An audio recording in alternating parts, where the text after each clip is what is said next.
Well, So, here we are. We are here. this is it. Okay. Before we do this, fitness expert. So we don't know what we're doing. Yeah, that So makes we gotta sense. talk to him. Yeah. Yeah. I think I know what I'm doing. I have learned over the last definitely don't. 3 years I have not. I have spent my life Yeah. thinking I know what I'm doing. Yeah, but obviously we Yeah. Has don't. led to Yeah. this. Yes, we gotta talk to him. Yeah. Okay. What else do we need? Well, we gotta get. We gotta go through our diet and work out with him for sure. Yeah. Yeah, getting the plans I think is going to be interesting, right? Making sure we get the right one. So my goal is weight loss primarily. More. When I say weight loss, I don't care about pounds. It's Yeah. size, going down in size. Yeah. And I guess my biggest concern is, Chris Evans was not losing weight. He was bulking up. Yeah. So I feel like maybe his workout isn't the best for me, but it's the character I'm doing. Yeah. So I have to go with it. That's, I guess, my biggest concern is... Gotcha. Yeah, if we take a look at his program, he's got a lot of weight training. It's a really high volume weight training. And then when you take a look at his food, he is eating lots of food. So when we're looking at your kind of transition into this, we're going from probably a very low level of activity into an extremely high level of activity, and that poses a lot of risks for overuse injuries. So the big thing that I see when I look at his exercises, we've got those first 2 weeks that are kind of, in this circumstance, actually quite nice that it's kind of a transition to get you active and doing just some of those movements that you're gonna see, and they're not quite as high volume, so there's not as many repetitions or sets or exercise selection. It's very much more, it's pared down compared to what we see in the later 4 weeks, which is going to be nice.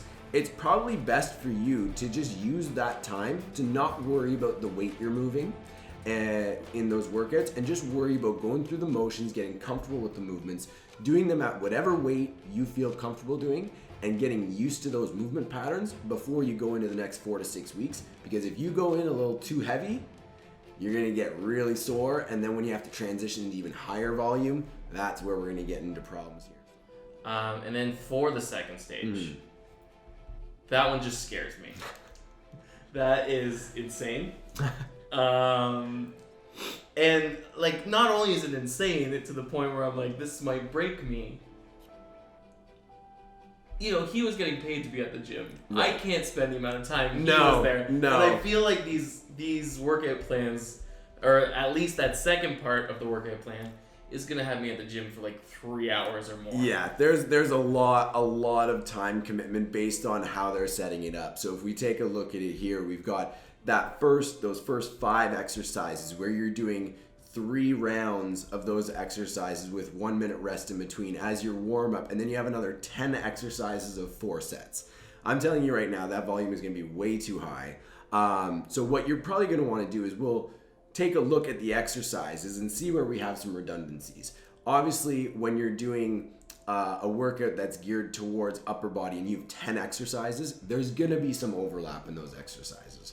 So for our instances where you have to have a life outside of the gym here, it's not that you're just going to go to the gym, eat, sleep, and continue with all of your prep work here. You've got a lot of stuff going on, so we're not going to be able to dedicate that much time towards the rest and recovery stage, which is hugely important when you have this much volume in the workout. So we're probably going to need to find some exercises where we're seeing a lot of overlap, and if you have 2 or 3 of them, maybe it's taking out 1 or 2 of those duplicates, so that we're keeping you a little bit more injury free, so that we're sparing you some of the energy costs and time costs that's going to come into having that many exercises, while also giving you the stimulus that you need to get the results. And then another concern I have, and we kind of like touched on it just at the very beginning, but like, obviously Chris Evans' goals and my goals, very different. Yeah. So that comes into the meal plan that I have, because like, that's a lot of meat. Like, there's like 8 ounces for of protein for lunch, and then like up in the 20s and more for dinner. Yeah. And like one, as big as I am, I don't think I can eat that much. Yeah. And two, I don't know that my wallet can handle No, eating that no, much. exactly. So in here, like, it shows him having 7 meals. So that is fine when you have no commitments, like we said, outside of training, eating, recovering. For most people, finding 7 times to eat is extremely challenging. And also, not everyone needs the amount of calories that come in those 7 meals. So when we look at the protein that we talked about, for example, we're seeing on meal 3, which is I'm assuming going to be around lunch, we're getting that 8 ounces of chicken breast on most days of the week. That in itself is pretty close to the amount of protein that you would need for an entire day. So the math that we typically see is if you take your weight in kilograms, you typically want to see 1.5 to 2 grams of protein per kilogram of body weight for the entire day. So we're probably going to be capping out our protein requirements, in that 8 to 10 ounces anyways.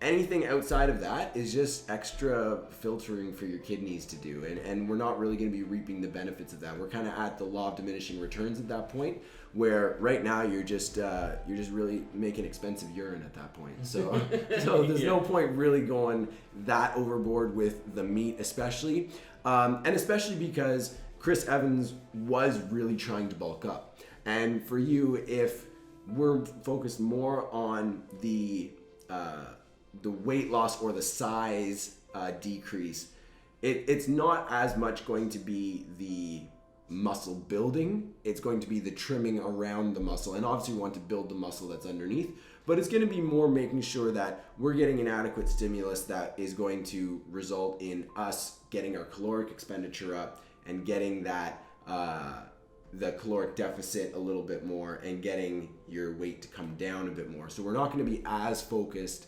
on the high intensity muscle building as we are about really getting you moving on a consistent level.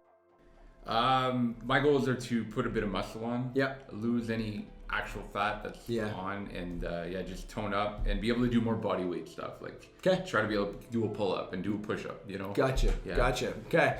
And what are kind of the things that you think might either get in the way of that, or some just issues or concerns you have moving forwards with this program? For me, I think it's time. Managing time, having the time to prepare the food and get the workouts in, since they're so huge and extensive. Gotcha. And you had mentioned that you're already doing a little bit of stuff on your own right now in terms of like some walking, some cardiovascular stuff. Do you want to kind of elaborate on that a little bit while we get going? Yeah, so daily, 40 minutes a day walking. Okay. And a fast every night around 5:30 to about 8:30 in the morning. I fast just to empty out, the stomach. How long have you been doing how long have you been consistently walking, and how long have you been doing the fasting for?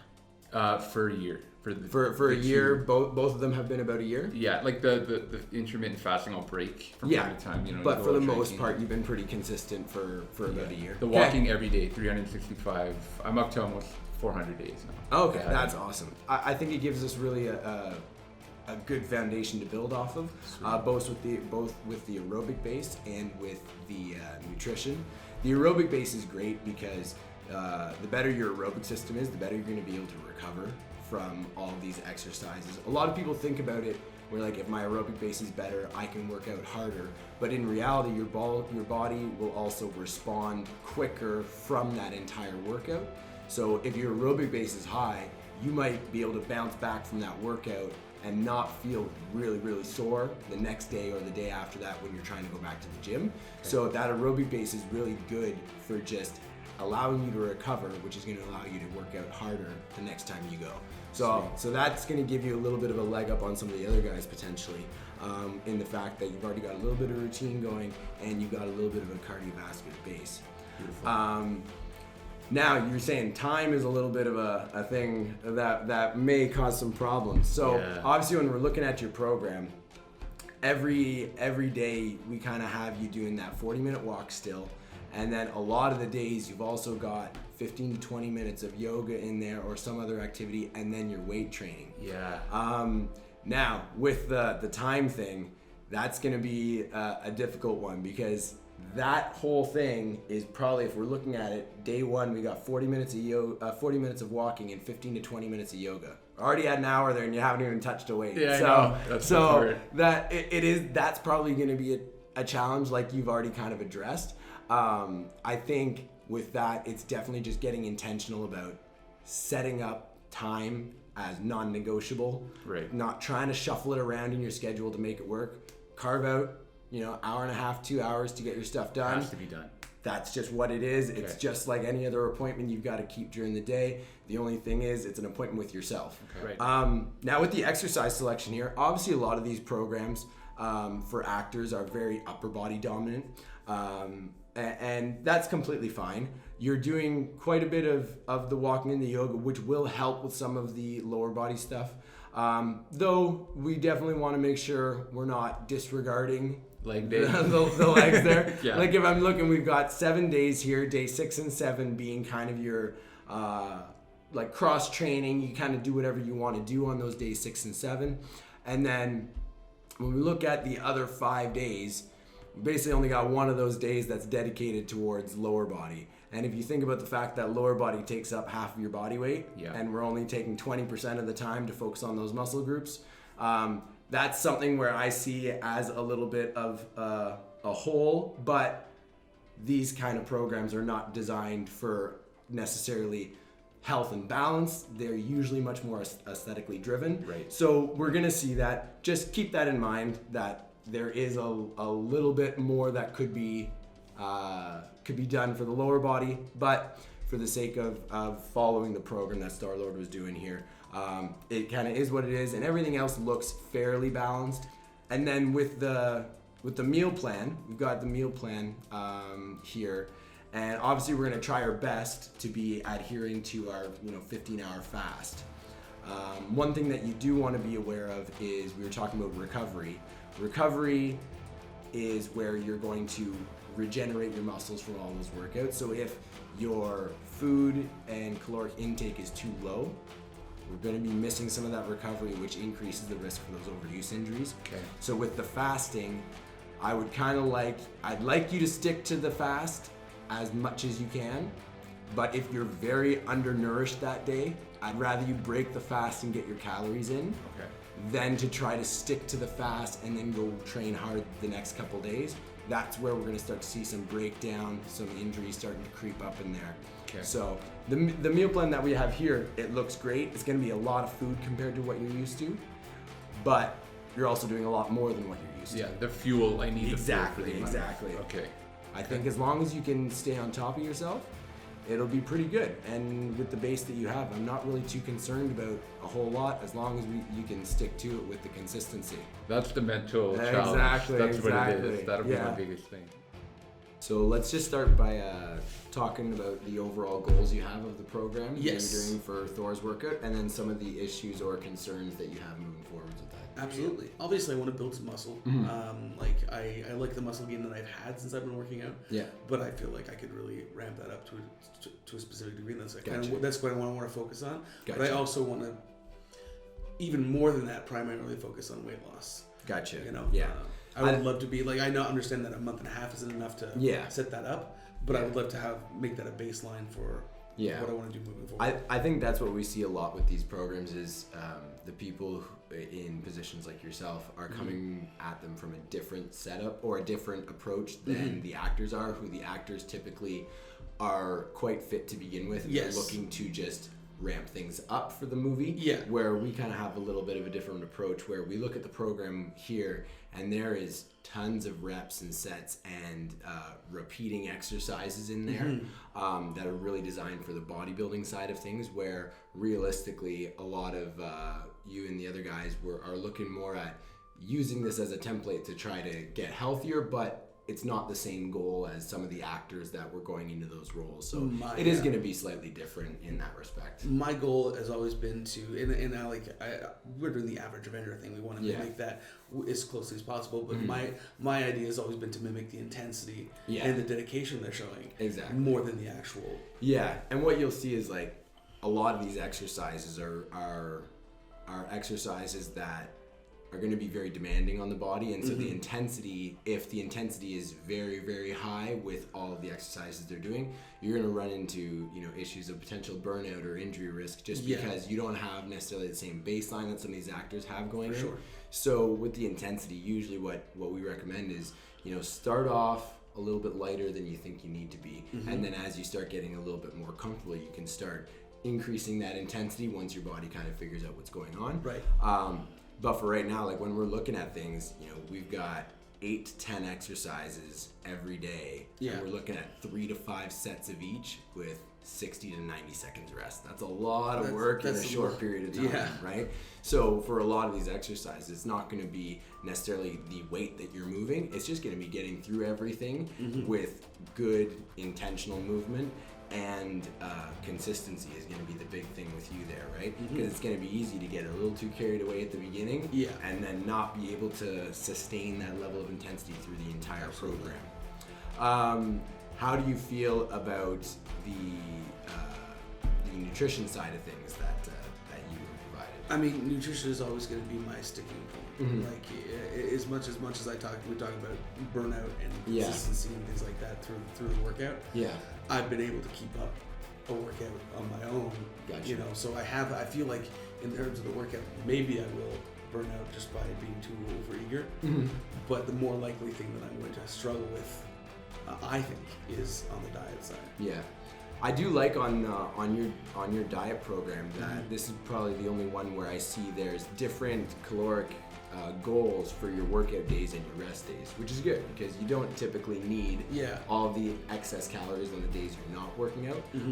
But at the same time, you still want to make sure you're eating well so that you're preparing for the days to come there. I think the fact that you have a little bit of a workup where you've been doing a certain amount of exercise for the past year, you're probably going to be in a good position to adapt well to the new stimulus. Obviously, there's still going to be those first 2 weeks where your body's going to be in a little bit of shock about what you're doing. Not just my body.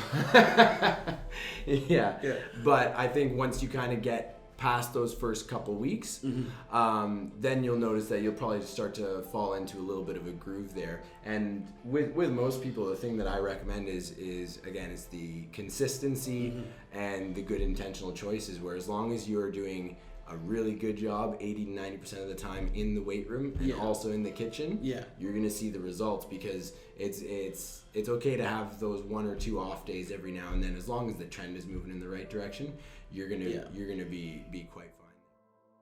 So if we take a look at the program that we have that Jeremy Renner had for the Hawkeye role, there's a lot of upper body here. He's clearly a guy that's already in shape, preparing for the role. So he has a pretty good baseline, which means that if you think of it like a train, the hardest part about getting the train moving is that initial push, getting it from stopped to moving. Once it's already got a little bit of momentum, it's a lot easier to carry that momentum than it is to get it started. So with him, he's already got a great base. So he's just kind of more maintaining and fine-tuning it. That worries me, by the way. It can be, but it also means that this program itself isn't as high volume or high intensity as some of the other characters we're going to be looking at. Which means he's got a lot of calisthenics, which is using body weight instead of external load. He obviously does have some strength there. But if we take a look at his workouts, he starts off all of his workouts with a stretch and an 800 to 1600 meter run. So we're looking at like a half mile to a mile, which for him is probably quite quick. Realistic, not so much. Maybe not. But what it's basically saying is that he starts every day with a stretch, and then anywhere between a 4 to 8 minute jog to get warmed up before he moves into his calisthenic workouts, which he does 4 basic movements every time. He does dips, pull-ups, push-ups, and air squats, which is just like a body weight squat with no external work. Obviously, he's not trying to get enormous legs. He's most likely trying to show off the arms in the Hawkeye suit. But it is a valuable thing to keep his heart rate elevated. But you'll see a lot of the exercises that he's doing here, like the dips and the pull-ups and the push-ups. Those are all primarily upper body dominant, and the air squats is just there to give him a little bit of a break from those upper body exercises as he's going in there. Okay, great. And then typically the part 2 of the workout is, if we take a look here, he has on day 1, he'll go in with a bench press and a tricep cable push down for 3 sets of 10. Those are obviously with external load to whatever load he can do with a fairly good intensity for those 10 repetitions. Day 2, we move into deadlift and preacher curls for biceps. Day 3, we move into some military press and some back squats. And then day 4 is just an activity day for day 4 and 5, which is essentially picking an activity that is outside of a structured regiment. There you go. Outside of a structured regimen, and it just allows for some free play in there and adding some variety, and it's really good for keeping motivation, because sometimes being confined to very particular exercises, it wears on the morale of the program, so it adds a little bit of spice where you can do things that you enjoy more and not necessarily worry about the specifics of the program there. Now, what are some of the questions you have regarding some of the other elements of this this preparation for the program? Well, see, I don't know a lot about eating health. I mean, I know how to eat, I know how to cook, I know how to feed myself, but in the regards to how to eat to support some sort of body change, I don't know. I've always heard that for muscle growth, which is what I'm interested in, you eat protein, but I don't know what that means. I get everything has protein. Meat has protein, you know, how much protein a day. I just don't know what that means realistically, and how do I choose the right foods? None of this is going to say you can't do any of this and you have to do all of this. It's just about being fairly moderate with everything that you're doing and trying to be as balanced as possible and just eating good whole foods. If all the food that you're buying from the grocery store has labels on it, it's probably not that natural. You want to try to stick to a lot of your meats and your vegetables and your dairy products. They're not going to have a whole lot of labeling on the packaging. You kind of know what you're getting. You don't need someone to tell you that this is an apple for you to buy an apple. You know what you're getting. Yeah. Whereas once you get into some of the center aisles of the grocery store, you'll notice we're getting a lot of cardboard packaging, a lot of plastic packaging. Yeah, stuff like a bag of Doritos or a bag of crackers, right? So I usually try to advise people, stick to the outside of the grocery store, buy stuff that doesn't have a whole lot of labels, but don't beat yourself up about it. As long as you're doing, 80 to 90% good decisions, you're going to be okay. So I don't have to be perfect. Doesn't have to be perfect. See, that's what I'm worried about. No. I'm going to mess up. No. You know what I mean? Doesn't have to be perfect, just better than before. Better before. Anything's better than before. Yeah. Speaking of diet, What I'm concerned with mostly. groceries. Oh, yeah, we had to buy the right stuff. Yeah. We gotta do the torture of walking by all the good food. Do our groceries. I mean, you can put it in the cart. Just once you get there, you got to be like, no, I'm not getting this. Yeah. It's gonna be that guy at checkout. Just act like you're poor. Be like, I'm sorry, I'll take this out. How much is it now? I'll take this much. How much now? Okay. You just do it until all the junk food's gone. this much? Sir, those are pennies. We don't accept those anymore. I'm sure we're going to find out the health food is going to be, how much can I get for all of this? Probably not much. Yeah. For healthy eating. It's probably going to be a I'm lot thinking it's going to be pricier. pretty expensive. Yeah, my wallet is scared. Yeah, me too. I'm hoping that the lack of going out to eat will Yeah, the lack of drinking will help my wallet as well. Yeah. I do believe the lack of drinking and the lack of restaurant food. I would go out for lunch for work all the time. So I'm hoping that'll just transfer over to like one lunch I would have eaten on a Tuesday will pay for 5 lunches of prepped food. I mean, I don't drink much to begin with, so the amount of money I spend on booze is going to be pretty negligible, I think. But What you should do before you start is drink a ton so that number goes up. Oh, And then Up your average. That's what we're all about. Yeah, exactly. that's what we're doing here, up in the average. Yeah. Yeah. How do you guys feel about starting to work out and everything? Nervous. Yeah. Excited. Nervous. All the above. Yeah. It's gonna be good. I'm looking forward to it. I want to, I'm confident I'm gonna be in pain, but I'm looking forward to it. It's just like I just don't know what to expect, so I don't know how to feel. Yeah. Yeah, it's one of those things you just have to do it and then hate it when you're in it. But Yeah. now Or it's love it, you know. Or Hate love it, can hate love it or you love know. it. You don't know. I mean, all of us have worked out before, but not to this intensity. And I think that's going to be the shock to our systems is we know what we think we're going to feel. Yeah. And we're probably going to be absolutely wrong. Yeah. You know, I know the pain of my not knowing what I'm doing workout. Hawkeye's workout probably hurts a lot more. Yeah. No kidding. Yeah. It'd be good to challenge ourselves, though. It'd be nice to give ourselves something to go after and just fucking get it. You know? Yeah.